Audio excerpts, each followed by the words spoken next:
परमाणु अंशों में घूर्णन गति और वर्तुलात्मक गति होती है। परमाणु में कंपनात्मक गति और वर्तुलात्मक गति है। अंश मध्यांश के अंशों में घूर्णन गति के होने से ही मध्यस्थ बल का प्रकाशन है ना। इसको थोड़ा सा समझा दीजिए। जैसा स्थूल रूप में यह धरती है, अति सूक्ष्म रूप में परमाणु अंश जब अपने गतिपथ में घूमता रहता है, वो अपने में घूर्णन करता भी रहता है और आगे सरकता भी रहता है। सरकने का गति जो है जब तक ज़्यादा रहता है तब तक वो ये इसी विधि में चलता रहता है। किस विधि से? भौतिक रासायनिक परमाणुओं के कक्ष में ही वो अपना कार्य को प्रकाशित करता रहता है। ठीक हो गए? तो जब जो परमाणु अंशों का जो गतिपथ रहता है, इन गतिपथ सहित ही परमाणु कहलाता है। परमाणु में कंपनात्मक गति की अभिव्यक्ति है, माने जितना गतिपथ है वो सभी मिलकर के जो क्रियाकलाप है उसके फलश्रुति में कंपनात्मक गति आती है। तो वो क्या चीज़ है पूछा गया। उसका अर्थ ये गतिपथ में जो चलता हुआ माने दौड़ता हुआ जो अंश होते हैं, उनके जो है विन्यास जो है ना, जो जितना डांसिंग होता है, नृत्य कार्य होता जाता है, उतने ही कंपनात्मक गति बढ़ता जाता है। किसमें? परमाणु में।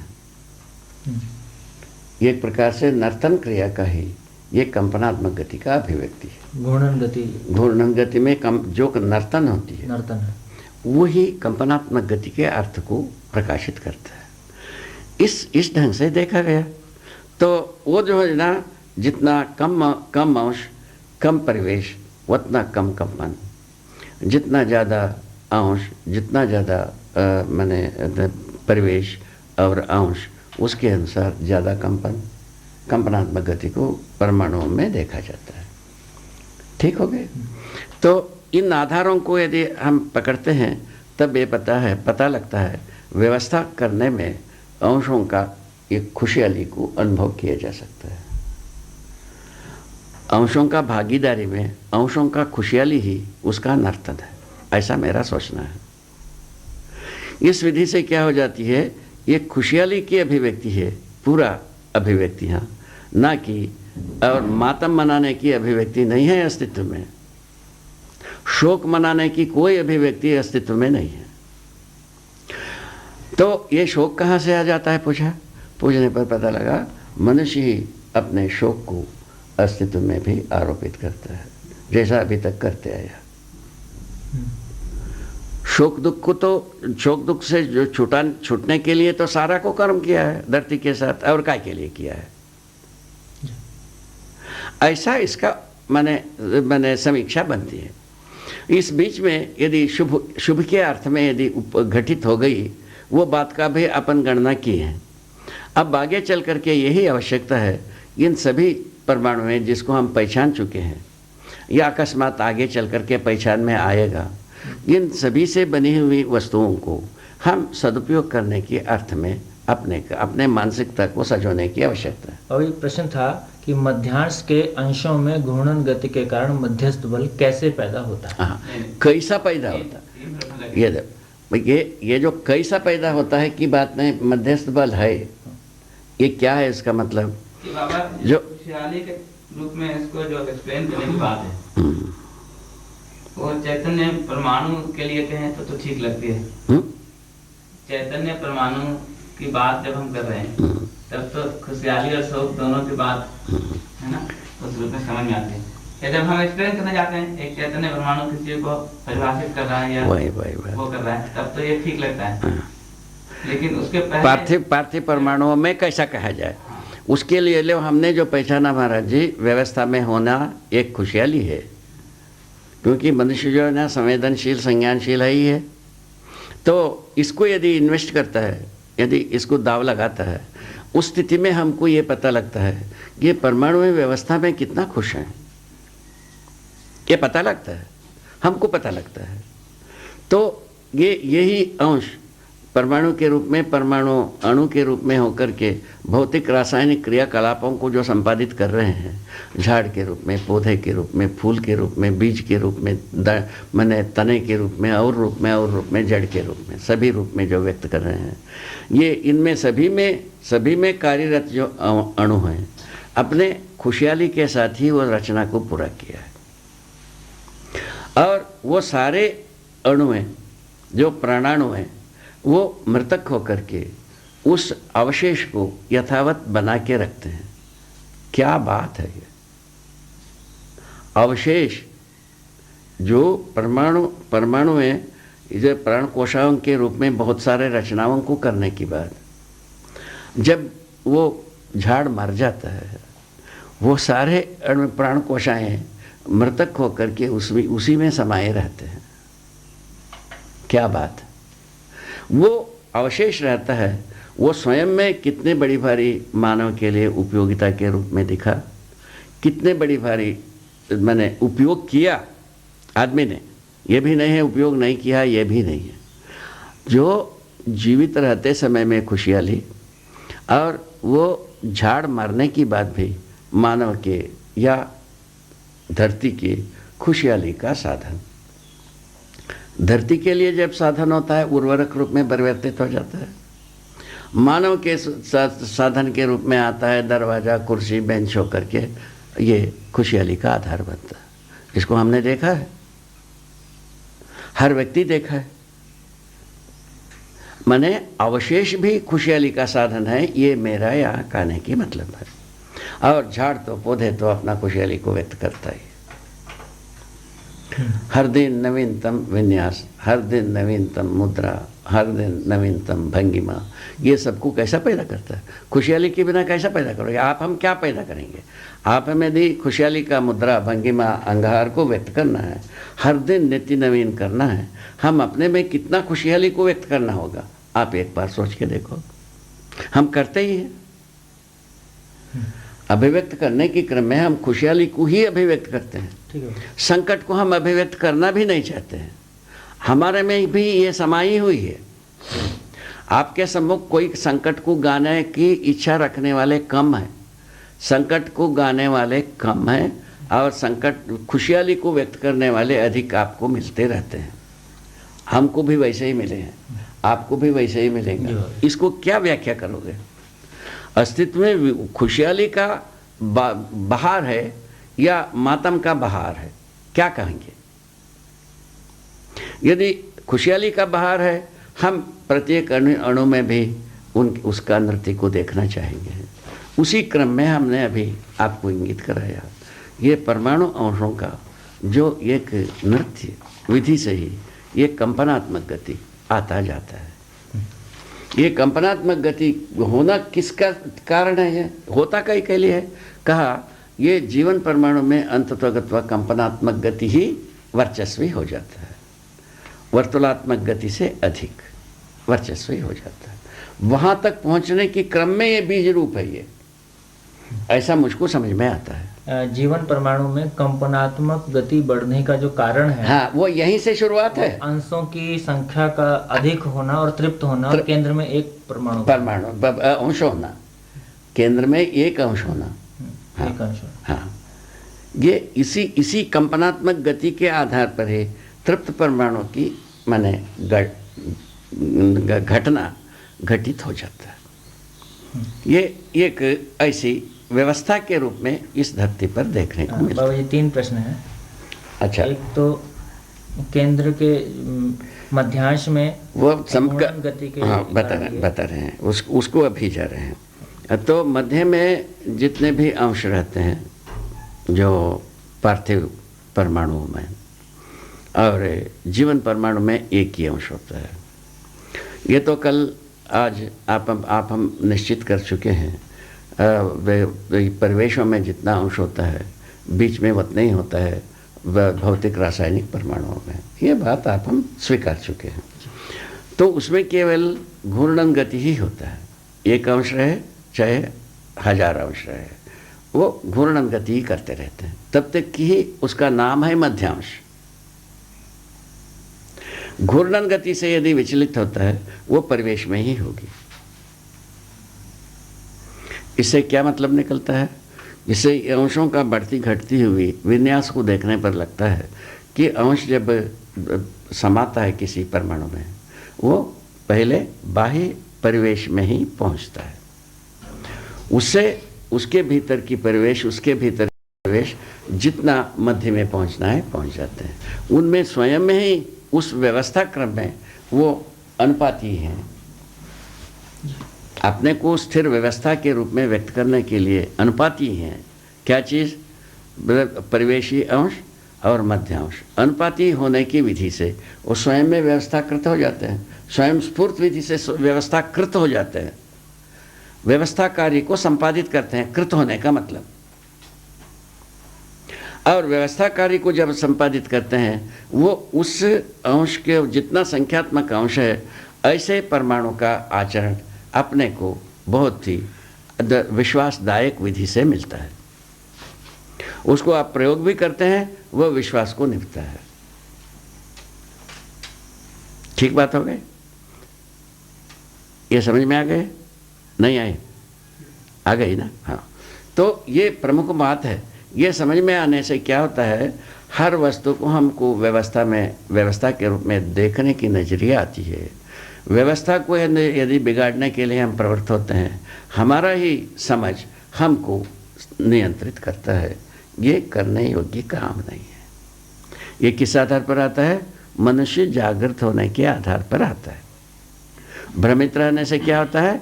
उसको भी बिगाड़ो, इसको भी बिगाड़ो, इसको भी बिगाड़ो, इसको भी बिगाड़ो। उसका छोटा सा प्रोजेक्ट प्रोजेक्ट के रूप में आप देखना चाहेंगे। आप आदिकाल से अभी तक बच्चे, संतान माँ बाप के गोद में आते हैं। गोद में आकर के जैसे भी वस्तु को हैंडल करने लगते हैं, है ना, उपयोग करने लगते हैं, हलचल पैदा करना चाहते हैं, सबको अलग अलग कर, तोड़ कर, काट कर, नहीं समझा, टुकड़ा टुकड़ा कर देखना चाहता है। ये क्या चीज़ है? भ्रमित रहने का लक्षण। ठीक है। वो भ्रमित को हम जागृत करने के लिए शिक्षा देते हैं। काय के लिए देते हैं? जागृत के लिए शिक्षा दोगे कि भ्रमित रहने के लिए शिक्षा दोगे? क्या आपका कहना? जागृत रहने के लिए शिक्षा देंगे। जागृति के बाद भी हम विखंडन करते हैं तो हम जागृत हैं कि भ्रमित हैं? माने शिक्षा के बाद भी हम विखंडन को ही पूजा मानते हैं तो हम भ्रमित हैं कि हम जागृत हो गए हैं? खत्म हो गई बात। भ्रमित रहने के लिए आप यदि सारे बात जोड़े हैं, उसमें तो हम नारियल दूध बत्ती चढ़ाने के अलावा क्या करेंगे? ये तो स्पष्ट हो गया कि मध्यांश में घूर्णन गति से मध्यस्थ बल कैसे पैदा होता है। और एक बात बताते हैं इसमें। एक तो बात बताया, वो क्या है मध्यस्थ बल, क्या चीज़ है? आपको कल एक बात सूत्र बताए थे भाई। अंशों का यदि मध्यांशों के पास यदि परिवेशी अंश पास में आने लगते हैं, उसको एक अच्छी दूरी में जो रहता हुआ जगह में ही पुनः अवस्थित कराने के लिए मध्यस्थ बल उपयोग हो जाता है। स्वयं स्फूर्त है वो स्वयं स्फूर्त कैसा होता है? जो निश्चित अच्छी दूरी से वो लक्ष्मण रेखा से भीतर आने लगता है, वो मध्यस्थ बल में बल को पता लगता है, संकेत होता है भीतर आ रहा है। तुरंत अपने मध्यस्थ बल को नियोजित कर अच्छी स्थिति में पैदा कर देता है, अच्छी स्थिति में अवस्थित कर देता है, अच्छी स्थिति को पुनः पैदा कर लेता है। वही जो परिवेशी अंश दूर भागने लगते हैं, है ना, तो दूर कब बड़ी विकर्षणीयता जब बढ़ जाता है आश्रित माने परिवेशी अंशों में, तब वो दूर भागने लगते हैं। ठीक है। वो कहाँ से आता है? पूछा। परिवेशों से आता है। परिवेशों में तरंगों का और बल का आरोपण प्रत्यारोपण होती रहती है। उस विधि से परिवेशी अंश यदि आवेशित हो जाते हैं, विकर्षण के ओर चलते हैं, तब वो मध्यस्थ बल क्या करता है? उसको स्वभाव गति में आरूढ़ करके अच्छी दूरी में पुनः नियंत्रित कर देता है। इस ढंग से हर परमाणु अपने नियंत्रित रहना, संरक्षित रहना बताई गई है। व्यापक में संपर्क रहने के आधार पर ही ये सब अपने अपने में सुव्यवस्थित रहकर संरक्षित रहते हैं, इस बात को बताया है। इस बात को बताया तो हर परमाणु नियंत्रित रहना है ना, क्रियाशील रहना, घिरे हुए रहने से नियंत्रित है ना, डूबे हुए रहने से क्रियाशील, भीगे हुए रहने से बल संपन्न, ये बताया है महाराज। ठीक है, वो बल को ही हम मध्यस्थ बल के रूप में एक पहचानते हैं, सम विषम बल के रूप में भी पहचानते हैं। ये ठीक है, ये पहचान कोई बुरा नहीं है, नामकरण भी कोई बुरा नहीं है। वो अर्थ यदि समझ में आ जाता है, अर्थ यदि समझ में नहीं आता है तो किसी भी नाम रखो, हमको अर्थ का पता ही नहीं है, सिरकुटी के अलावा क्या होगा। अर्थ समझ में आना चाहिए। परमाणु में होने वाली सम विषम जो परिस्थितियाँ हैं क्या है, वो परिवेश में जो अंश रहते हैं, ये मध्यांश के पास आने की एक विन्यास होती है, उसको एक नाम दिया जा सकता है। उसको आकर्षण बल बड़ा कहा जाए, या विषम हो गया, असम हो गया, कुछ भी आप नाम देते रहो, हमको क्या तकलीफ है इसमें। ठीक हो गए। और वही दो यदि दूर भागता है, वो भी एक विन्यास है, वो विन्यास का भी कोई एक नाम दिया जा सकता है, नाम दे लीजिए। इन दोनों को सामान्य बनाने का ताकत मध्यांश में बनी हुई है। आता कहाँ है पूछा आपने, आना जाना ना होता नहीं है, होते ही है, होते ही है, होना है, आना नहीं है। भाषा को बदल दीजिए, कैसे होता है। हाँ, ये बात आती। घूर्णन गति के बराबर में मध्यस्थ बल बना ही रहता है, हर अंश में भी रहता है। वो वहाँ जो है ना एक प्रकार के समूहगत हो जाता है, काफ़ी मात्रा से मध्यस्थ बल इकट्ठा रहता है और उसको प्रयोग कर देते हैं। जीवन परमाणु में तो एक ही अंश, मध्यस्थ बल काफ़ी कम बता रहे हैं। सुनो, मध्यस्थ जीवन परमाणु में क्या हो गई, मध्यस्थ बल जो है ये की अंश से ये नियंत्रण के योग्य हो गई। वो कैसे आ गई, उसमें कंपनात्मक गति प्लस हो गई। कंपनात्मक गति की योगफल में कंपनात्मक गति का सटीक उपयोग यदि कर रहा है, वो एक ही अंश मध्य में रह करके उपयोग करता है, वितरित करता है, संयोजित करता है, नियंत्रित करता है और जीवन परमाणु को वने एक स्वस्थ व्यवस्था के रूप में नियंत्रित कर रखता है। ये एक अंश, उसमें क्या चीज़ प्लस होना पड़ा, वो जो वर्तुलात्मक गति से अधिक कंपनात्मक गति वो मध्यांश के साथ जुड़कर, वही केंद्र से ही जुड़ा है, जो अनेक कोण संपन्न है। एक जीवन परमाणु भी सभी कोण से जो कंपन होती है वो केंद्र से जुड़ा रहता है, खूंटे से बंधी रहती है। पूरा कंपनात्मक गति खूंटे से बंधी रहती है, किससे, मध्य में रहने वाले एक अंश से जुड़ा रहता है। वो जैसा ऐसा करता है, जैसा करना चाहता है, हलाया, वो सारे के साथ वो प्रभाव पड़ जाती है, फलस्वरूप नियंत्रित रहना बनता है। ये विनय ठीक है। हाँ। मध्यांश में अंशों में घूर्णन गति है, परमाणु में कंपनात्मक गति है, घूर्णन गति नहीं है ना। ऐसा नहीं है भाई, पुनः वही बात हुआ, जो परिवेशों में जितने भी अंश होता है उसमें घूर्णन गति भी होता है ना, वर्तुलात्मक गति भी होता है। माने वर्तुलात्मक गति का मतलब किसी गतिपथ में आगे जाना, जैसा धरती। घूर्णन गति परमाणु में नहीं है, ऐसा बोल हाँ, परमाणु आज ए होल में नहीं है, वो परमाणु में कंपनात्मक गति होता है। अच्छा, उसके घूर्णन नहीं होने का कारण जो है कंपनात्मक गति है। नहीं, परमाणु अंशों का जो कार्य का जो एक टोटल है वो कंपनात्मक गति है। हाँ, ऐसा बना हुआ है। हाँ, परमाणु एज ए होल में घूर्णन गति नहीं होने का कारण, अरे उसका क्या मतलब ये ले अपन आपका प्रश्न ही उल्टा सीधा हो गया, उसको हम सीधा कर लो तो देखिए, परमाणुओं का गति सहित ही एक परमाणु संज्ञा है। परमाणु नाम जो दे रहे हैं अपन, कई अंशों का कार्य समूह को हम परमाणु नाम दे रहे हैं। ये समझ में आता है? नहीं आता है? आ गया। तो इन सभी परमाणुओं का कार्य का जो वैभव है, वो वैभव है जी, एक कंपनात्मक गति भी है, वो सभी ओर घूमने वाला भी गति है, और इन दोनों के बाद और वर्तुलात्मक गति भी है। इन तीनों का संयुक्त स्वरूप में एक परमाणु है जी। परमाणु घूर्णन गति है ऐसा नहीं होता है, परमाणु वर्तुलात्मक गति है ऐसा नहीं है। परमाणु में समाहित अंशों में वर्तुलात्मक गति, कंपनात्मक गति, घूर्णन गति, इन तीनों को देखा गया है। ठीक है ना, ये सब तीनों एकत्रित होकर के एक परमाणु है। ठीक हो गया। परमाणु क्या अभिव्यक्त करता है?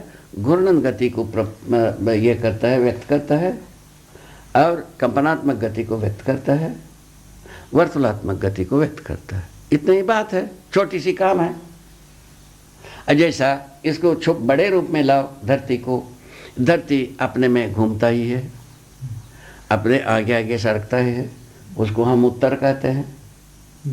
क्या कहते हो? उत्तर कहते हैं। तो इसमें जब जो धरती जो है ना, तो सूर्य के सामने माने सरकता ही रहता है। सरकने वाला भाग को, सरकने वाला दिशा को हम उत्तर कहते हैं। ये ठीक है, समझ में आता है? ये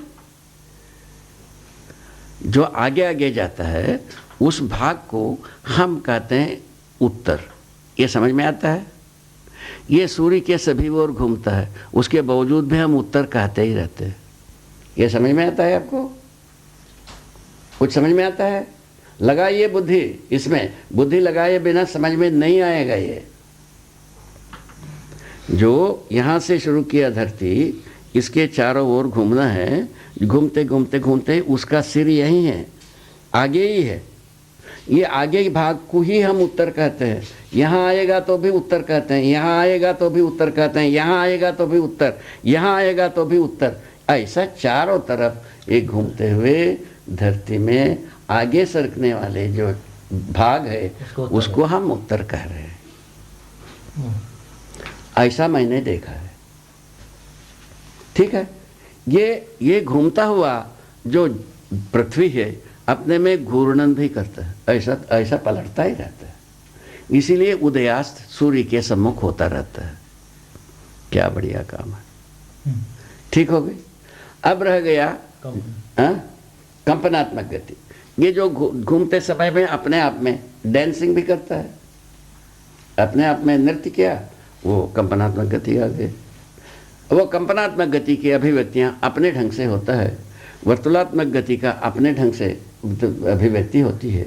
ठीक है ना। और जो है ना घूर्णन गति का अपने ढंग से प्रमाण प्रस्तुत हो जाता है। ठीक है, तीनों पूरा हो गया। ठीक है, तो ऐसे जो कंपन है वो पूरा ये सौरव्यूह में संपूर्णता में ये तीनों चीज समाई है। क्या क्या समाये हैं भाई? कंपनात्मक गति, वर्तुलात्मक गति, घूर्णन गति, तीनों चीज ये सौरव्यूह में समाई है। सूर्य जो है घूर्णन गति में प्रतिष्ठित है। क्या बात है? सूर्य जो है घूर्णन गति में प्रतिष्ठित है। वहाँ वर्तुलात्मक भी नहीं है। वो तो उसको ऑर्बिट में घूमना ही नहीं है, घूमना ही नहीं है, खत्म हो गया। सिर्फ घूर्णन गति है सूर्य, घूर्णन गति करता है, कंपनात्मक भी नहीं। कंपनात्मक गति के जो धारक वाहक हो जाता है, ये पूरा सौरव्यूह का जो कंपनात्मक गति है उसका सूत्र उससे जुड़ी रहती है, सूर्य से जुड़ा हुआ। मध्य में यदि है सूर्य, सूर्य से ही जुड़ी हुई है, बंधी हुई है। बोलिए सर, कितना बढ़िया है काम। मध्यांश की तरह। हाँ, मध्यांश के कारण ऐसा बनाओ। इसी प्रकार परमाणु का बिल्कुल हूबहू मैंने स्थूल रूप है यह सौरव्यूह। सौरव्यूह की क्रियाकलापों को ठीक से हम समझें, परमाणु को समझने में बहुत आसान। अति स्थूल रूप में यदि समझना है परमाणु को, यह सौरव्यूह है। ठीक है। और गति प्रतिष्ठा में बाबा अंतर अवश्य होगी। परमाणु की गति अति तीव्र है तो धरती का गति उतना नहीं है जी। ठीक है। इस सौरव्यूह में भागीदारी करता हुआ किसी ग्रहगोल का परमाणु के समान गति किसी में नहीं है। तो हर धरती में परमाणु में समाई है। बाबा, चाहे विरल रूप में हो और तरल रूप में हो, चाहे ठोस रूप में हो। क्या बात है, बोलो बाबा। बढ़िया। मात्रा, भार, आकर्षण बल, विकर्षण बल और प्रत्याकर्षण बल क्या है? ये बढ़िया आपने, ये बहुत अच्छी चैप्टर है महाराज। अभी इतना देर में एक वो भी अच्छा था जो आपने परमाणु अंश और उसकी संख्या के बारे में जो जिज्ञासा है वो स्वागती है, वो उसका उत्तर होना भी चाहिए, ऐसा कहते हैं। उत्तर की आवश्यकता होना चाहिए, आवश्यकता के आधार पर उत्तर होगी। आवश्यकता नहीं तो उत्तर का क्या? उस आधार पर हम कुछ बातों को आवश्यकता के कक्ष में हमको नहीं महसूस होने से कुछ बातों को हमने नहीं देखा है। क्या देखने की जरूरत नहीं पड़ा? परमाणुओं के संख्याओं को गिनने की। ये जरूर है, परमाणुओं का प्रजातियां सही है, परमाणुओं का क्रिया सही है, जो स्थितियां बहुत सुस्पष्ट है, इससे चारों अवस्थाएं कैसा गठित होते हैं, घटित हुआ है, इसमें हम सुस्पष्ट। तो सह अस्तित्व की वैभव है। ठीक हो गई ये बात में हमको बहुत अच्छा लगा। और दूसरा, ये बहुत अच्छी भाग है। इसको जो है ना, भार के बारे में अभी भार को पहले समझ लीजिए। भार का, परमाणु में भार का जो भाग है वो मध्यांश ही है। वो मध्यांश के चलते अणुबंधन में आता है।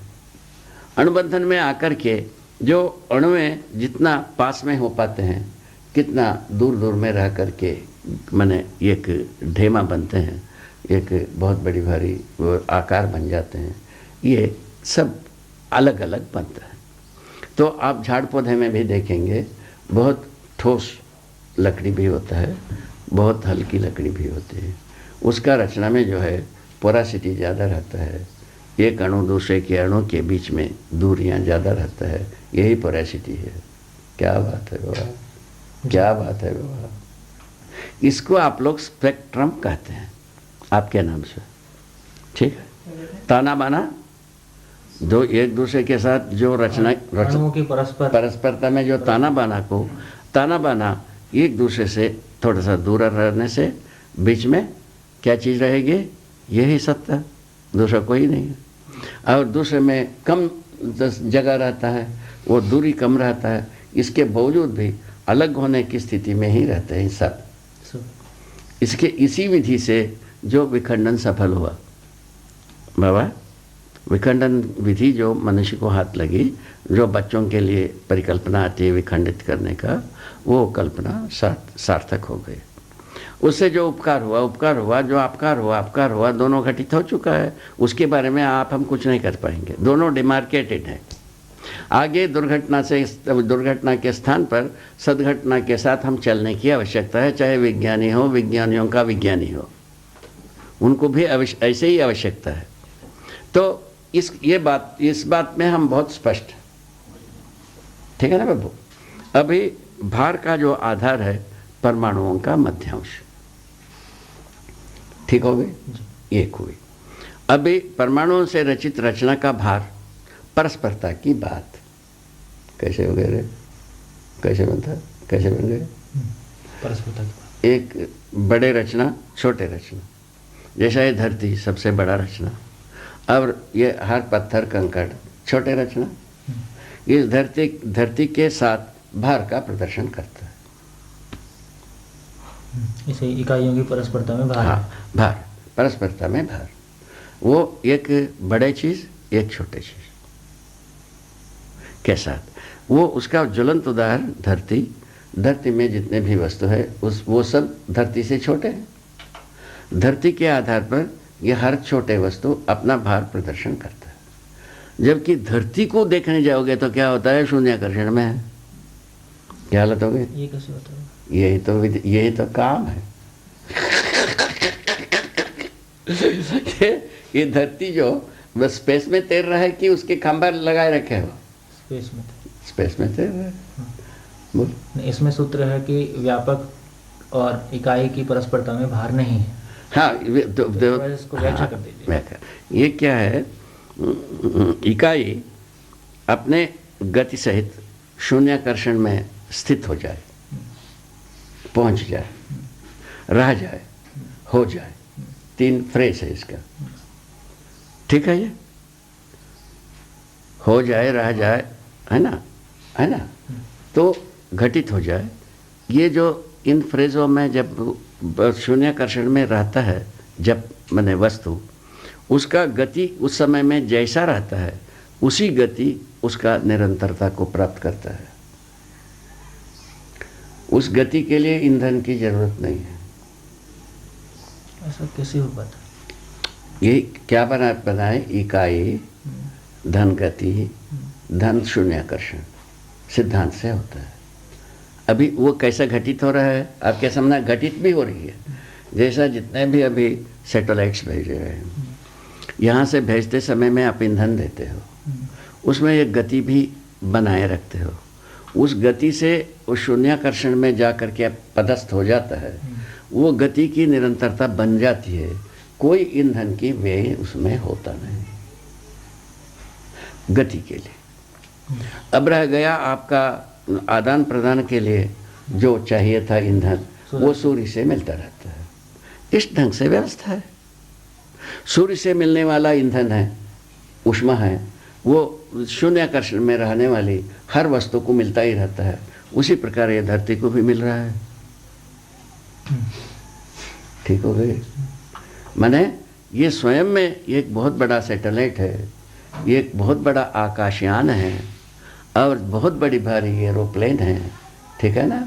ये इसमें इस 700 करोड़ आदमी को बता रहे हैं, अभी 600 करोड़ आदमी को बता रहे हैं, और आगे चल कर के और भी थोड़ा सा ज़्यादा हो गया तो आश्चर्य नहीं है। ऐसे यान में आप हम सब अवस्थित हैं। जब हम अपने पर विश्वास नहीं रखते हैं, इसीलिए हम जहाँ रहते हैं उस पर विश्वास नहीं रखते हैं। भाई इकाई, सत्ता, धन, हाँ थोड़ा उसको बताइए। इकाई का बारे में हो गया पहले। क्या हो गया? ऊर्जा संपन्न, बल संपन्न, चुंबकीय बल संपन्न। बात पूरा हो गया। चुंबकीय बल संपन्नता का क्या मतलब है? रचना के रूप में। चुंबकीय बल संपन्नता प्रतिष्ठा अपने आप में वैभवित है। आज छोटे से वस्तु ले हो तो भी वो एक रचना है, बड़े से बड़े वस्तु ले ले हो तो भी एक रचना है। उसके लिए मिसाल दिया, ये धरती बड़े से रचना है। इसको आप भी सहमत हैं, हम भी समझते हैं, ये शायद है आप हम सब सहमत हैं। तो बड़े से बड़े रचना में जितने भी छोटे रचना रहते हैं, बड़े रचना की अपेक्षा में ये अपने भार को व्यक्त करते हैं। आपके समक्ष हम कितने भार हैं इसको प्रस्तुत कर रहे हैं। क्या बात हुई? उसको हम तोलते हैं। उसको धरती पे जो भार नापने का तराजू है, हाँ, उसका रेफरेंस धरती है। धरती है, उसका आधार धरती है। ठीक हो गए? ठीक हो गए? भार प्रदर्शन। और जब भार प्रदर्शन का नापदंड की बात आती है, नापदंड बनाने वाला आदमी। आदमी के बिना नापदंड कोई नहीं बनाता। भार प्रदर्शन का बात है। जो आप नापदंड नहीं भी बनाई है, भार प्रदर्शन रहता ही है। कितना बढ़िया। ये जो भार प्रदर्शन है, ये हर इकाई अपनी जैसी इकाइयों की तरफ आकर्षित हो रही है। उस आधार उसके बाद में बाद में बात करेंगे। उसका इकाई की परस्परता में भार को कैसे व्यक्त करते हैं बता रहे हैं। पहले भार होता है, पहले उसको लाओ। भार प्रदर्शन एक बड़े इकाई के साथ रहने वाले जितने भी छोटी इकाइयां हैं, भौतिक रासायनिक इकाइयां, वह अपना भार प्रदर्शन किए रहते हैं। ये बड़े चीज के साथ होने वाली सम्मान का प्रदर्शन है। क्या गा ही रहा, क्या गा ही रहा। अर्थों में सम्मान कैसे? बता रहे हैं ना भाई। कैसे? पूछो कैसे? उसका सूत्र है ठोस ठोस के साथ, विरल विरल के साथ, तरल तरल के साथ सह अस्तित्व में होना, अपना वैभव स्वीकारा है। ठीक है, खत्म हो गया। खत्म हो गया। ये तो देखो, इसको सम्मान हम शब्द देते हैं। ठीक है, आपको क्या तकलीफ? नहीं कोई तकलीफ। हाँ। अच्छा, हमारा जो सारा शब्द विनियोजन ऐसा है, मनुष्य जो है ना अपने में विश्वास के प्रति विश्वास अर्जन करें। ये अस्तित्व में हर जरा विश्वास व्यवस्था में ही है, इस पर विश्वास करें। सुखपूर्वक जीवें। ये हमारा उद्देश्य है। ये उद्देश्य के अर्थ में हम सबको नाम दे रखा है। समझ गया जी। अब तो सराहना करो। दर्शन की बात से शुरू किए थे। आपको इस बात को एक स्पष्ट रूप में देख सके, इसका एक नज़ीर बताए थे। चुंबकी जो पत्थर को अथवा लोहा को लेकर के हम कुछ दूर में रखने से, यदि वो छोटा बड़ा रहने से, ठीक है ना, उस स्थिति में एक में धनाकर्षण एक में ऋणाकर्षण प्रभावित होता है। ऋणाकर्षण जो रहता है वो वस्तु स्थिर हो जाता है, वहीं रहता है। धनाकर्षण जिसमें हुआ रहता है वो धीरे धीरे सरक करके उसमें जाके चपक जाता है। आप कहीं भी दो चुंबकीय पत्थरों को प्रयोग करके देख लीजिए, आपको भी दिखेगा, मुझको भी दिखेगा, जो थोड़ा सा अंधेरा हुआ रहता है उसको भी दिखेगा। अंधेरा को बताओगे तो उसको भी समझ में आएगा। मतलब धनाकर्षण ऋणाकर्षण जो है बाबा जी आवेशित उसमें रहता है। आवेश का मतलब नहीं है भाई, पहले चुंबकीय बल की बात समझो। चुंबकीय बल दो आपस के बीच में अपना धार बनाता है। इसमें ना ऋण, उसमें ना कोई आवेश है ना पावेश है। ये धार वस्तु के रूप में क्या? भार क्या चीज़ है? उसका प्रभाव क्षेत्र है। चुंबकीय बल का प्रभाव क्षेत्र को हम धार कह रहे हैं। प्रभाव, ये गति नहीं है, ये गति नहीं है, स्थिति है, प्रभाव क्षेत्र है। ये प्रभाव ही अभी जितने भी डायनामो होते हैं उसके आपस में सिधाई में जितने भी चुंबकीय जो चिप्स लगे रहते हैं वो एक दूसरे के बीच में धार बना के रखते हैं। उसको घुमा करके हम काटते हैं, काट करके किसी अनुपात में काटने के बाद वो विद्युत माने प्रवाह के रूप में हमको मिलता है। यही विधि है। वो धार स्वयं में स्थिति है, वो गति नहीं है, ना आवेश है। ठीक है। उसमें क्या है, दो चीज़ विषम चीज़ माने छोटा बड़ा आमने सामने वस्तु रखने से, चुंबकीय वस्तु को रखने से छोटा वस्तु बड़े वस्तु की ओर दौड़ जाता है। उसका नाम है धनाकर्षण। वो आकर्षण बल ही धनाकर्षण के रूप में परिवर्तित होकर किसी के पास योग को प्राप्त कर लिया। ठीक है, ठीक समझ में आता है। दूसरे वस्तु क्या है, ऋणाकर्षण में था, वो अपने जगह में स्थिर था। वो स्थिर वस्तु के पास दौड़ा हुआ वस्तु जा करके संयोग को प्राप्त कर लिया। ये चीज़ को आप हम देखते ही हैं। इसको अच्छी तरह से समझने की ज़रूरत है। अब क्या हो गई है, इसमें धनाकर्षण ऋणाकर्षण कोई आवेश नहीं है। धनाकर्षण ऋणाकर्षण की धार है, वो चुंबकीय धार के आधार पर है। इसमें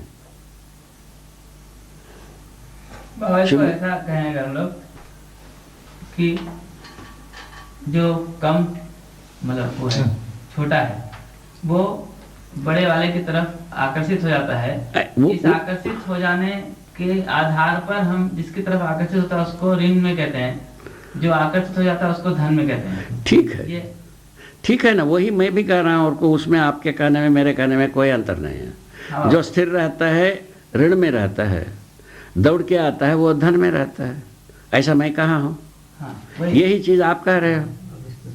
ठीक है। हाँ, उसको ठीक है, मतलब ये बात स्पष्ट गलत नहीं है वो। ठीक है, आप हम दोनों एक ही बात कह रहे हैं, समझने में थोड़ी सी भिन्न भिन्न मान लिए होंगे। नहीं, इसलिए बात स्पष्ट कर रहा था क्योंकि इनको ये भाव जा रहा है कि ये ऋणाकर्षण फिर क्या हो गया, ये ऋणाकर्षण क्या चीज होती है, क्यों ऋणाकर्षण हो जाता है, ये मुद्दा आता है। ऐसा कुछ है नहीं, ये तो दिख ही रहा है कि एक तरफ जा रहा है, वो जिसकी तरफ जा रहा है उसको हमने ऋणाकर्षण कहा। नाम है वो, उसको नाम दिया। दूसरा उसके लिए आपको बताया था, सहअस्तित्व में एक दूसरे के साथ सहअस्तित्व में ही पूरा का पूरा एक दूसरा जो है एक उत्सवित होता है। सहअस्तित्व में सभी उत्सवित होते हैं। बात यहाँ है ये। वो जो प्रदर्शन है वो भी सहअस्तित्व का ही प्रदर्शन है, सजाती सहअस्तित्व का।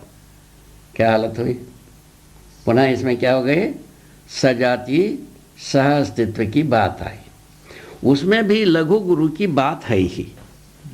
ठीक है, किंतु चुंबकीय दो पत्थर का जो रिलेशन है वो चीज़ सजातीयता के आधार पर ये आचरण को हम देखते हैं। जबकि धरती के साथ कैसा है, सभी जात धरती में है ही है, कोई ना कोई जात ऊपर रहे, वो जात नीचे आता है। इसको कैसा व्याख्या करोगे? क्या धरती से अवस्तु तक की चुंबकीय धार बनी है? इसको आपसे पूछा जाए, उसको प्रमाणित करने का अवकाश अभी तक तो आदमी जात के पास नहीं है। चुंबकीय धार बनी रहती है यहाँ से ऊपर फेंका हुआ वस्तु के साथ, इसको प्रमाणित करने का अवकाश इस धरती की 700 करोड़ आदमी के पास नहीं है। जबकि हम नाम देते हैं गुरुत्वाकर्षण, उसको हम देखने की बात क्या भाषा दिया, ये तरल तरल के साथ, विरल विरल के साथ, ठोस ठोस के साथ सहअस्तित्व को प्रदर्शित करने के लिए जितना बल से जो चीज़ ऊपर जाता है, जितना बल से नीचे से जो चीज़ ऊपर जाता है, वो अपने अपने प्रजाति के साथ सहअस्तित्व को प्रमाणित करते हैं। ऐसा हम व्याख्या किया। ये व्याख्या ठीक है, आप जो व्याख्या किए हो वो ठीक है, दोनों को तोलिए। क्या बात है, मतलब ठोस ठोस के साथ, द्रव द्रव के साथ, गैस गैस के साथ है। हाँ। हर चीज अपने जाति के साथ। आई ये बात है, ये सहअस्तित्व का प्रधान प्रमाण है, ये नित्य प्रमाण है। ये एक दिन की एक क्षण का प्रमाण नहीं है, हर दिन हर रोजमर्रा में मिलने वाली प्रमाण है। इसको हम प्राण दिए जा रहे हैं, गुरुत्वाकर्षण, सापेक्षवाद, यह ले जाओ, कहाँ ले जाना है? आदमी को कहाँ जाकर ले जाकर के गुमराह बनाना है, बना ले ना भाई, कटा ले, काट ले। अव्यवस्था को प्रदर्शित प्रतिपादन करने के लिए ये इस प्रकार की व्याख्या हुई। अव्यवस्था को व्याख्यायित करके हम आश्वस्त हो नहीं सकते। आदमी जात तो नहीं होगा, आप मानिए, बाकी कोई हो जाए तो हम उसको शोध किया नहीं है, जब कभी शोध करूँगा बताऊँगा, ठीक है। आदमी को व्यवस्था को व्याख्यायित करके ही हम आश्वस्त हो पाएंगे। अव्यवस्था की उम्मीद में, अव्यवस्था की व्याख्या को ज्ञान मानकर हम आश्वस्त होना इस धरती पर बनेगा नहीं, ये मान ले, ठीक है। ठीक है बाबा जी। ये प्रभाव जो स्थिति में है ना, ये किस ढंग से प्रभावी हो रहा है, थोड़ा सा उसकी मैंने थोड़ा सा उसको स्पष्ट कर दे। और थोड़ा सा स्पष्ट समझ, ठीक से बस नहीं हो रहा प्रभाव बाबा भैया, थोड़ा क्वेश्चन को ठीक प्लेस कर बताइए। जो चुंबकीय बल है हाँ, है ना, ऋणाकर्षण और धनाकर्षण के रूप में, जो उसका प्रभाव बल है, जो स्थिति के रूप में है बना हुआ है ना, ये स्थिति के रूप में अपने आयतन आकार से अधिक में अपना प्रभाव कैसे बनाए रखता है? हाँ, ऋण धन की बात क्या है पूछ रहे हो? ऐसा नहीं जो बोल रहे हैं। प्रभाव क्षेत्र प्रभाव की लिमिटेशन क्या है, इसका क्राइटेरिया क्या है? अपने रूप से ज्यादा प्रभाव क्षेत्र कैसे बना के रखता है? बता रहे हैं। चुंबकीय बल का मतलब होता है बेटा, शांति से सुनने की बात है, समझने की बात है। एक दूसरे के साथ निश्चित अच्छे दूरी पर जुड़ने की हिकमत है ये। एक दूसरे के साथ एक निश्चित अच्छे दूरी पर जुड़ने का हिकमत है ये हिकमत अस्तित्व सहज है। अस्तित्व में ही ये युक्ति लगी हुई है। ये युक्ति हर वस्तु के साथ है, हर परमाणु में है। ये हर परमाणु में मध्यांश में ये चुंबकीय बल का प्रदर्शन बना ही रहता है। उसका प्रमाण है हर परमाणु अणु में अणु गठन में होता है। हर अणु ये रचना गठन में रहता ही है। ये आपको दिखता है, मुझको दिखता है, अंधरा को समझ में आता है। इसके लिए आपको लैब की ज़रूरत नहीं है, ठीक है। हर परमाणु में चुंबकीय बल रहता ही है। वो कहाँ रहता है? मध्यांश प्रदर्शित करता है। तो उसके आश्रित अंश, परिवेशों में घूमने वाले अंश चुंबकीय बल को प्रदर्शित करते नहीं हैं। वो क्या करते हैं? वो प्रभाव क्षेत्र को बनाए रखते हैं। क्या बात है, क्या बात है। चारों तरफ घूमने वाले अंश क्या बनाए रखते हैं? उनका क्या प्रयोजन है? वो अपना प्रभाव क्षेत्र को बनाए रखता है, आपका अपना आइडेंटिटी को बनाए रखता है। कितना बड़ी साहसिकता की काम है, कितने अद्भुत वर्चस्व है, एक परमाणु का आप सोच लो। अच्छा, वो चीज़ जो है एक चुंबकीय बल तो सब में होता है, एक बात बताया। अब क्या है, तो हम ये पता लगाए हैं, हमको ये पता है कुछ वस्तु है विद्युत ग्राही है, कुछ वस्तु है विद्युत ग्राही नहीं है। हम ऐसा पहचाने हैं। जैसा अभी आप कहते रहे सिलिकॉन की बात, वो विद्युत ग्राही नहीं है, ठीक बात है। वो किसी का संयोग होने की बाद ही वो विद्युत ग्राही होता है, ठीक है। ये वो अपने आप में विद्युत ग्राही नहीं है, ऐसा आप डिक्लेयर करे हो, ठीक बात है कि गलत बात है? वो बीच का है, वो है बीच का है, सेमीकंडक्टर अर्ध विद्युत ग्राही है वो। ठीक है, मान लेते हैं, क्योंकि उनका यौगिक से किसी की योग में वो कार्य करने लग गया, इसलिए अर्धविद्युत ग्राही अपन नाम रख लिया। अपने आप में उसको नहीं भी है कहना नहीं बनता, है कहना भी नहीं बनता। हाँ ठीक है, मान ले आप जो कहते हो उसमें हम सहमत हैं, उसमें हमारा कोई तर्क नहीं, प्रतितर्क नहीं है, ठीक है, हम उसमें सहमत हैं। किंतु प्रदर्शित रूप में जैसा लकड़ी को लगाया, ये विद्युत ग्राही नहीं है, ऐसा आप कहते हैं, गीला करने पे बात सही है। इसी लकड़ी, ये लकड़ी सब परमाणुओं का ही संगठित स्वरूप है। इस संगठन में विद्युत बल लगाए बिना संगठन कहाँ से आ गया? आप ही सोच लो, ये भी सोच लें, ये भी सोच लें, आप ही सोच लें। वो विद्युत बल लगी ही है, वो इस प्रकार से आप जिस मेजरमेंट की, आप हम जिस तादाद की, जिस गति की, जिस दबाव की कम से कम स्थिति को हम पहचाने हैं, वो ये ग्रहण नहीं करता, इतना कहा जा सकता है। उससे छोटा, उससे छोटा, उससे छोटा, कोई ना कोई छोटे अंश में विद्युत ग्राही वो है ही है। हर वस्तु विद्युत ग्राही इस ढंग से है, उसका तादाद, उसका मापदंड हमारे कब्जे में नहीं है, इसीलिए हम उसको विद्युत ग्राही नहीं है कह रहे हैं। बहुत बढ़िया, अच्छा लगा। कितना बढ़िया, कितना बढ़िया है। इस ढंग से वो अणुरचित रचनाओं के रूप में होने के प्रमाण के आधार पर, जिसको हम विज्ञानी बनाए नहीं हैं, ना ज्ञानी बनाए हैं, ना अज्ञानी बनाए हैं। तो बाबा जी, इसका अर्थ ये निकलता है कि हम जितने प्रकार के बल की व्याख्या वैज्ञानिक आधार पे की जाती है, ये उनके प्रकाशन के आधार पर ही हम बोल रहे हैं। हाँ, सब कुछ वही है, संपन्न सब है, हाँ, चुंबकीय हाँ, सब अब पूरा हो गया। कोई ऐसा परमाणु नहीं है जिसमें विद्युत बल ना हो, विद्युत चुंबकीय बल ना हो, ध्वनि ना हो, क्या बात, भार ना हो, ठीक है, और उसके पश्चात गति ना हो, स्थिति ना हो।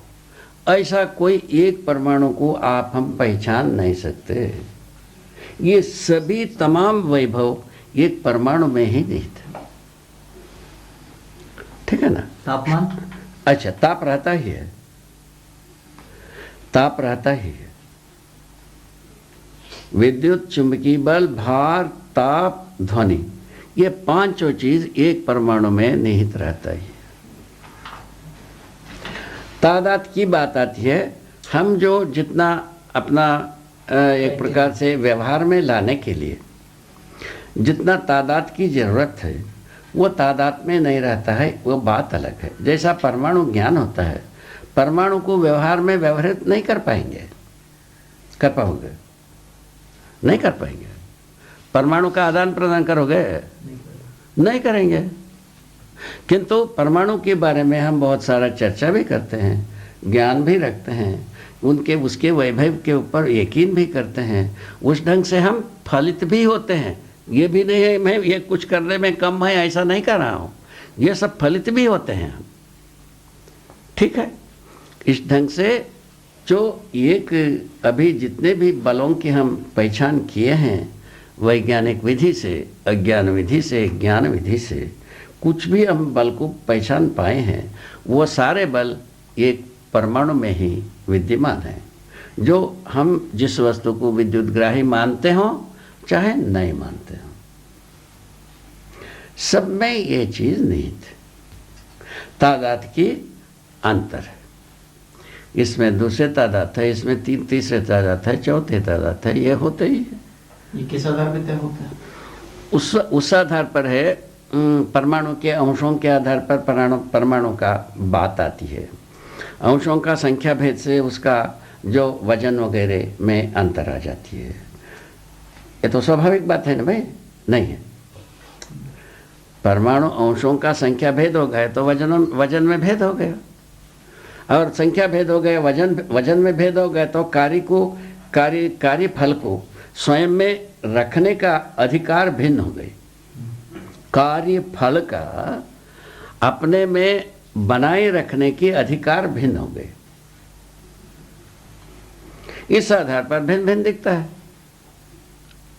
गलत है ये पूरा हो गया। इस ढंग से गुरुत्वाकर्षण का जो हमारा परिकल्पना है, तो एक बड़े चीज़ चौड़े चीज़ को रख करके करते हैं, वो उसको भार के रूप में हम अच्छी तरह से पहचान सकते हैं। किंतु गुरुत्वाकर्षण को आकाश में फेंकी हुई कोई वस्तु के साथ गुरुत्वाकर्षण के आधार पर हम बात करते हैं, उसके आधार पर अपन काम भी किए हैं शायद है, वो तो आकर्षण बल से मुक्त कराने के लिए ये कैसे गति प्रतिष्ठा पैदा किया, जिसको हम वेलासिटी कहते हैं, उससे ये इस भार को मैंने एक प्रकार से नाक करके लांग करके वो अपना गति में प्रतिष्ठित होता है। उसको जो जितने भी आकाशगामी यंत्रों में इसको परीक्षण किया गया है। इसके वेलोसिटी का ये ठीक है, ये ठीक है। पलायन वेग हिंदी में कहते हैं। ये इस प्रकार की बात देखी गई। ठीक है, आगे तो- चलें? अच्छा, हाँ ये आकर्षण बल, विकर्षण बल और प्रत्याकर्षण बल को परिभाषित करें। हाँ, आकर्षण बल के बारे में बताया। हाँ, जो- हाँ, हाँ, आकर्षण बल के बारे में बताया भाई, जो चुंबकीय वस्तु को आमने सामने रखने पर एक दूसरे के साथ पास आता है, उसका नाम है आकर्षण बल। ऋणाकर्षण धनाकर्षण भेदों से कुल मिलाकर के एक दूसरे के पास आ जाते हैं, इसको आकर्षण बल हम कह रहे हैं। ठीक है, ये ठीक है। विकर्षण और उसी को हम एक अणु के पास ले जाते हैं, कई परमाणु में एक अणु के साथ जुड़ते हैं, वो आकर्षण बल से ही जुड़ते हैं। ठीक है ना। विकर्षण बल ये चीज़ होती है, जैसा जितना ताकत से वो एक जगह में जुड़ते रहे, उससे ज़्यादा ताकत से दूर ले जाने वाली कार्य को हम विकर्षण बल कहते हैं। जितना ताकत से जुड़ने की बल लगी हुई है, उससे अधिक लगा करके उसको अलग फैलाने वाली जो कार्य है, उसको हम विकर्षण बल कहते हैं। तो ये विकर्षण बल आरोपित है। ऐसा कहें बाबा, ऐसा नहीं कहेंगे कि जितने निश्चित दूरी पर वो हो सकता है, उससे ज्यादा नजदीक करने पर वो आकर्षण बल बढ़ा, तो विकर्षण हुआ। है? उसका विकर्षण से अच्छी दूरी में प्रतिष्ठित होता है, तब विकर्षण बल की प्रयोग होता है। माने पास में आने से विकर्षण बल की प्रयोग होता है। हाँ, जैसे जो निश्चित दूरी है व्यवस्था के अर्थ में, हाँ, उससे पास अगर हम लाएंगे उसको, है ना, किसी भी इकाई को, तो वो उसको दूर हटाने का प्रयास। हाँ, वही वो उसी का नाम है विकर्षण बल। ठीक है ना, वो ठीक है, बहुत बढ़िया। वो ठीक। अणुबंधन से उसको थोड़ा एक बार प्लेस कर दीजिए। नहीं तो पूरा है ना प्रत्याकर्षण बाबा जी से बोलते हैं। हाँ, प्रत्याकर्षण की मतलब यह होता है आकर्षण, विकर्षण, प्रत्याकर्षण। प्रत्याकर्षण का मतलब यह होता है एक बार विकर्षित हो चुकी थी, ठीक है, उसको पुनः आकर्षण में परिवर्तित होकर के किसी के साथ सह अस्तित्व को प्रमाणित करना, ये प्रत्याकर्षण की मतलब है। फिर से बात समझिए। हाँ? फिर से समझाइए। क्या हुआ? फिर से समझाइए, जरा व्याख्यात कीजिए। जैसा कोई चीज़ को हम विकर्षित कर दिया, ठीक है ना, तो वो विकर्षित होने के पश्चात कोई चीज़ दूर चले गए। दूर चले जाने के बाद किसी दूसरे विधि उसके ऊपर आरोपित होने के फलस्वरूप पुनः आकर्षण की क्रिया में आरूढ़ हो गया उसी वस्तु का, तब उसको प्रत्याकर्षण कहते हैं। प्रत्याकर्षण आरोपित बल है बाबा। हाँ, प्रत्याकर्षण जो है परिस्थितियाँ बदलती रहते हैं, माने वातावरण से, स्वयं की क्रिया से, स्वयं के आचरण से परिस्थितियां बदलती रहती हैं। आचरण भी अपने परिस्थिति को बदलता है, पर्यावरण भी, उसका वातावरण भी परिस्थितियों को बदलने में सहायक होता है। तो इन दोनों का योगफल में कोई एक ऐसा स्थिति बनती है जो विकर्षित होने के लिए जो भाजक हो गया था वस्तु, वो पुनः आकर्षण के साथ अपने सही स्थली में पहुंचने के लिए वो बाध्य हो जाता है। इसको प्रत्याकर्षण कहते हैं। ठीक है। जो जैसा एक परमाणु से कोई एक अंश भाग गया, छूट के भाग गया, छूट के भागने के बाद थोड़ा देर के बाद पता चला वही अंश घूम फिर करके उसी अणु में आ गया, यह प्रत्याकर्षित हो गया, उसी परमाणु में आ गया। ठीक है, ये ठीक है, समझ में आता है किस प्रकार से हुआ। मैं आपके पास आया, आकर्षण हुआ, हाँ।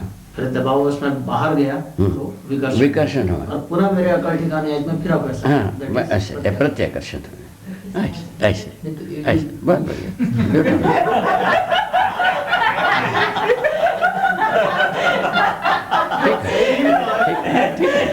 ठीक है ना। इसमें से कोई भी बल जो है विकर्षण और प्रत्याकर्षण में से कोई आरोपित बल नहीं है बाहर से। हाँ, आरोपित बल और स्वयं स्फूर्त बल, दो बात पर विचार किया जाए। हाँ। तो अभी एक चीज बोल रहा हूँ, हाँ। अभी जो परंपरा में जो प्रचलित है, हाँ। विकर्षण को ही प्रत्याकर्षण कहते हैं। हाँ? जो हिंदी भाषा में जो हम लोग विज्ञान की किताबों में पढ़ते हैं, तो विकर्षण को ही प्रत्याकर्षण कहते हैं और आकर्षण अलग चीज, अलग चीज है। ऐसा दो ही चीज है, तीन नहीं है।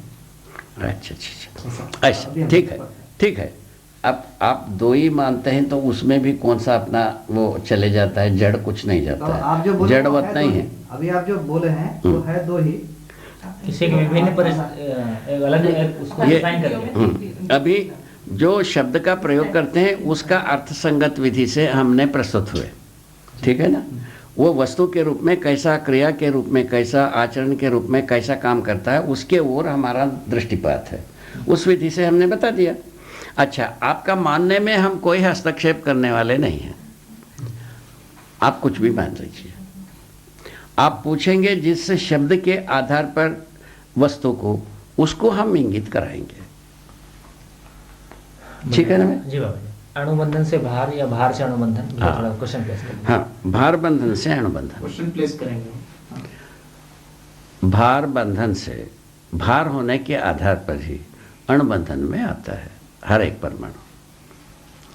परमाणु में भार रहता है, वो भार एक प्रकार से ये पूरा ये परमाणु को बांधने का काम किया रहता है, वो एक अनुबंधित करके रखता है, इसको बनाए रखना है इतने भार को, इसका नाम है भार बंधन।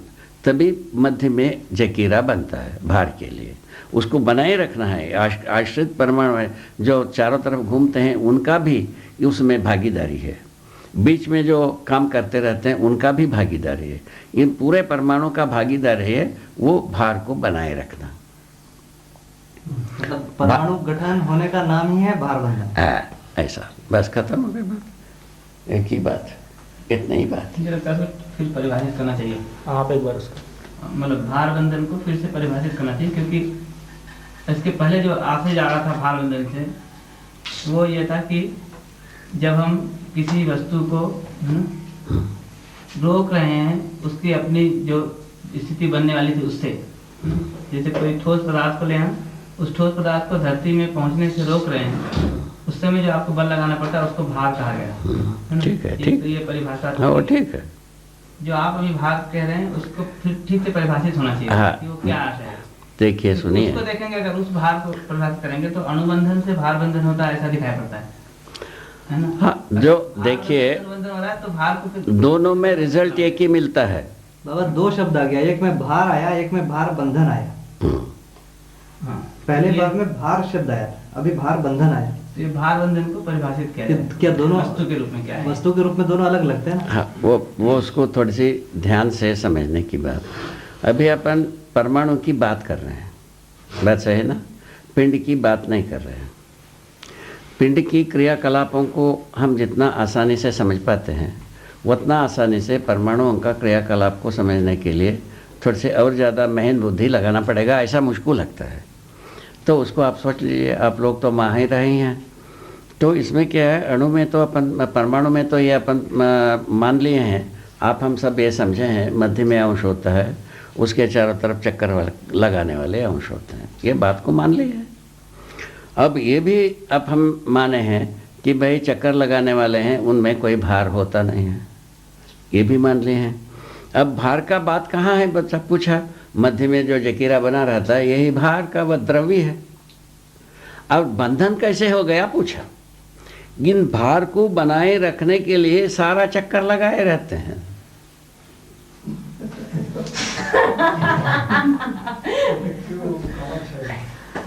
ये चक्री जो घूमता काय के लिए पूछा, ये भार को बनाए रखो।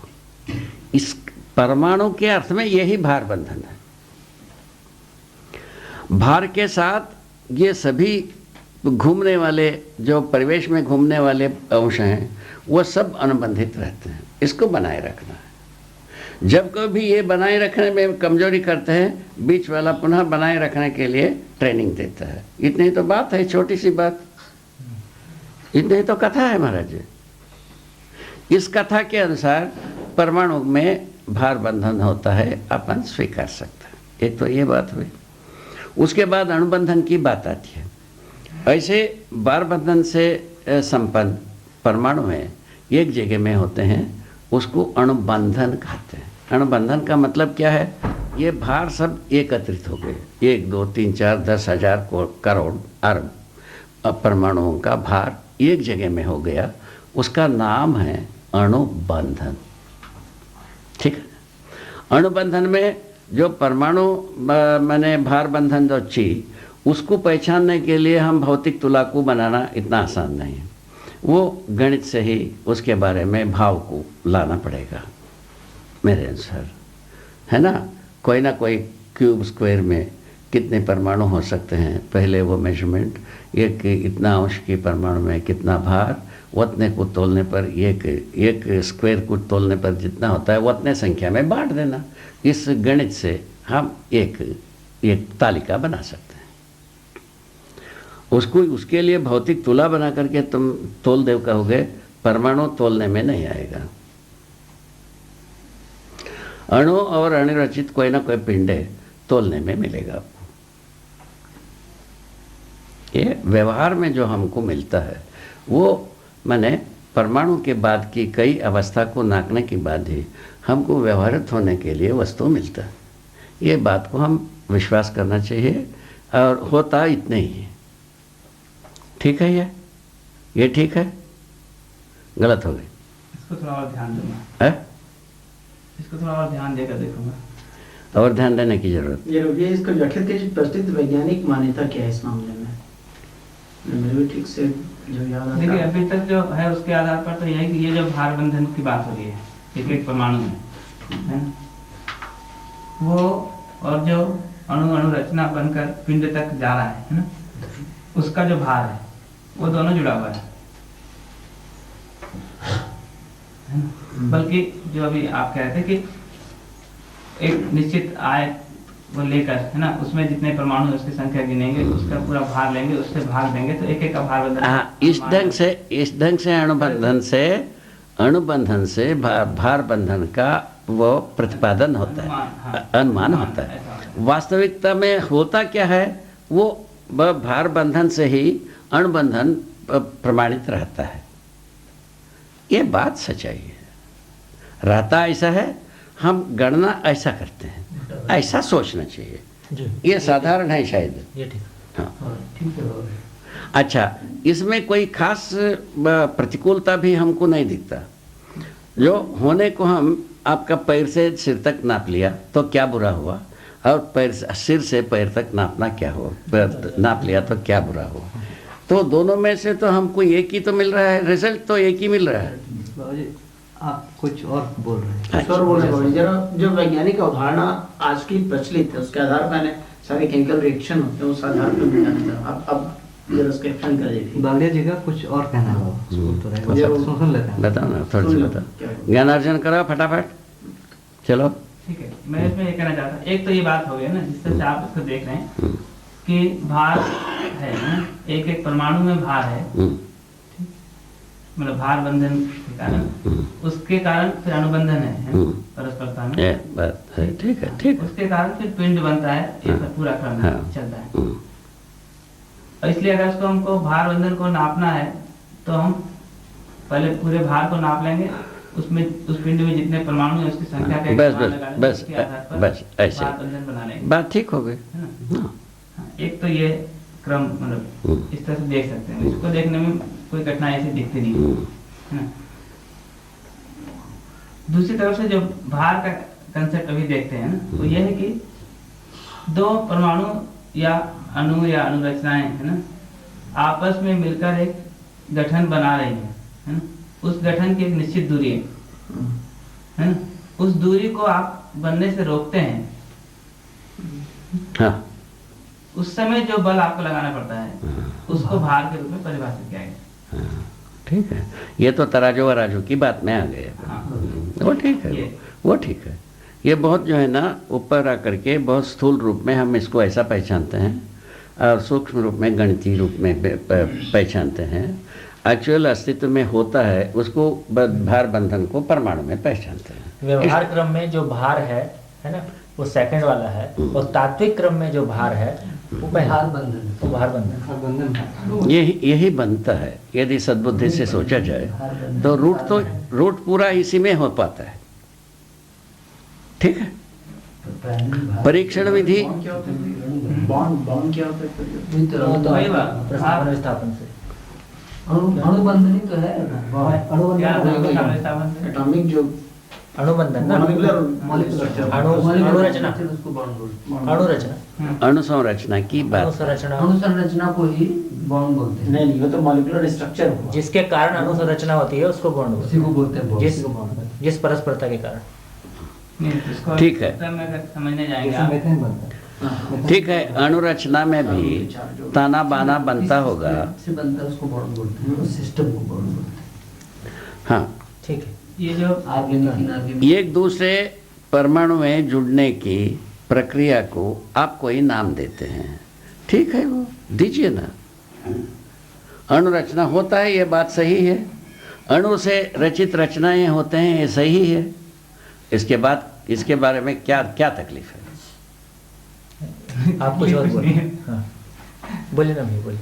तकलीफ उसमें कुछ नहीं है, उसको सिर्फ स्पष्ट करने की बात है। वही भार को हम पहचानने की विधि यही है। जैसा अभी आप हम सोचा है, यदि ये कोई चीज़ की एक परमाणु का भार को पहचानने के लिए परमाणु को कोई भौतिक तुला से तोला नहीं जा सकता, वो गणितीय विधि से ही होगी। उसमें यही युक्ति है।